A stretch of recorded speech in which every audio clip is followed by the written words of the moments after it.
ఈరోజు మనము ఈ వీడియో ద్వారా Andhra Pradesh public service commission group 1 mains ఏదైతే మేలో ఎగ్జామ్ ఉందో దానికి సంబంధించి 50 మార్క్స్ మనకి ఈ 50 మార్క్స్ అయిన పబ్లిక్ అడ్మినిస్ట్రేషన్ మరియు గవర్నెన్స్ యొక్క సిలబస్‌ని డీకోడ్ చేద్దాం. అసలు ఈ టాపిక్స్ నుంచి మనం ఏం చదవాలి? సిలబస్ ఎలా ఉంది? 50 మార్కులలో మాక్సిమం మార్క్స్ స్కోర్ ఎలా చేయాలి? అనే విశేషాలు చూద్దాం. మీకు గుర్తుందో లేదో ఏపీపీఎస్‌సి గ్రూప్ 2 మెయిన్స్ కూడా నేను ఏవైతే క్వెషన్స్ అడిగానో అవే క్వెషన్స్ దాదాపు అన్ని దిగాయి. 75కి మన స్టూడెంట్స్ 70 క్వెషన్స్ కరెక్ట్‌గా పెట్టొచ్చారు. I am very happy for that. ఎక్కడైతే ఏరియాస్‌లో ఈ ఏరియాస్ నుంచి వస్తాయని గెస్ చేశానో ఆ ఏరియాస్ నుంచి మొత్తం దిగిపోయాయి.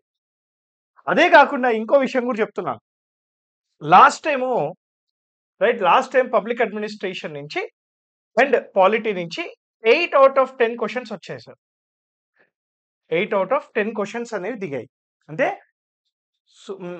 మనం ఇచ్చిన మెటీరియల్ గాని, ఏదైనా క్వెషన్స్ గాని దానిలో 8 క్వెషన్స్ డైరెక్ట్‌గా దిగాయంటే ఆలోచించండి. అంత అక్యురేట్‌గా గెస్ చేస్తాం మనం. ఓకేనా? So let's come back. ఒక్కసారి